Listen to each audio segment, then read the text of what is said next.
Hello everyone, I'm Caitlin Hamby, and this is my ALEC 477 mini case review. So to start off with a little more information on the case I'm reviewing is High-Tech Ink, and basically they're a company that produces ink for magazines and newspapers. With that being said, they have two sort of categories for their employees. The first one being unionized blue-collar workers. They operate expensive equipment. So basically they're not really doing anything but supervising equipment that runs itself. And then there's also another group which are creative scientists, and basically their job is to invent new ink and keep the company progressive. With that being said, there's three major challenges that jump out to me right away, and they're kind of all compiled on the other. So the first one is that there's a competitive market. A lot of us are really used to that and the idea of competing with others to sell a product. But what happens is this company isn't successful in being competitive, and so they have a drop in their market. And where this really causes the problem is because the company employs a profit-sharing plan. That means that the employees are not making as much because the company is not making as much. And so those are the main challenges within this case. So thinking about this, there was three theories that I feel are applicable, each on a different way. So the first one being Maslow's hierarchy of needs, Herzberg's two-factor theory, and then Dan Pink's theory of motivation. So starting with Maslow's hierarchy of needs, I think it's safe to say that physiological needs, food, shelter, water, all of that's being met. And then I also think it is fair to say that safety is being met. While we don't have access to, the information about how many injuries occur or how many health insurance claims are made, we're going to assume that the safety is being met. But where we run into the issue is when we get to belong and love. I feel that this company really has a divide between their two sets of employees, the scientists and the blue-collar workers. And I don't think that there's a sense of community or belonging. I think that the company has portrayed these blue-collar workers as very replaceable and not highly valued, and then also they put this much more valuable status on the scientists, and I think that's caused a lack of community to exist in the organization and probably some tension. And as we know with Maslow's hierarchy of needs, without accomplishing belong and love or, the sense of community, we can't accomplish esteem and self-actualization, which, I think would motivate these employees more if we were able to get to those levels. So, in review, if we were able to build the community and build the organization, I think that would increase profits, which would increase satisfaction of those employees because they would be able to, one, feel a part of the community, and two, when the company does well, employees tend to do well as well. So second theory is Herzberg's two-factor theory. First factor, motivator, the job satisfaction side of that. So is it present or not? There's a few that I really want to focus on as far as the blue-collar worker goes. Challenge, I think that's the number one problem within this organization, is that these blue-collar workers are not being challenged. They're coming to work, monitoring machines that run themselves, and that's it. There's no other responsibility, another concept. They don't have responsibility for work. And another one as well, they're not doing anything meaningful. They're simply, again, coming to work, observing machines, doing a job, and leaving. And I think that causes a lot of problem. And then also, there's two other, recognition and decision making. These blue-collar workers are not getting recognition for the work that they are doing. And probably because it seems that they're not doing much work, but supervising. And I think that would be a thing that needs to be changed within the organization.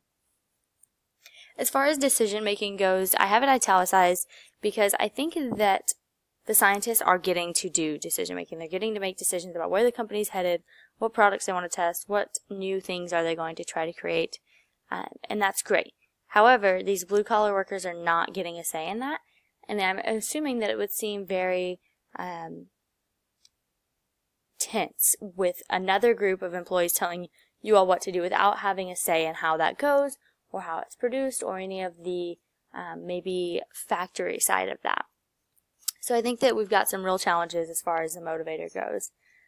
Where I also see some challenges is in the hygiene factor and the job dissatisfaction.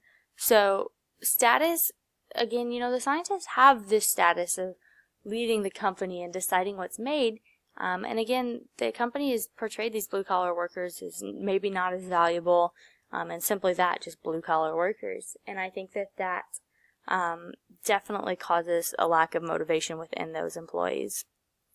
And then I have salary, benefits, work conditions, and company policies all bolded. And I think they're all tied together because the company has decided that these employees will be motivated to keep the company improving because they'll be paid more if the company does well. And I think that there's, Herzberg even mentions that salary, you need to pay them enough so that job dissatisfaction isn't an issue. And I think that that's where the company has struggled, is because they've hinged all of that on the success. They're not able to motivate their employees as well as they could.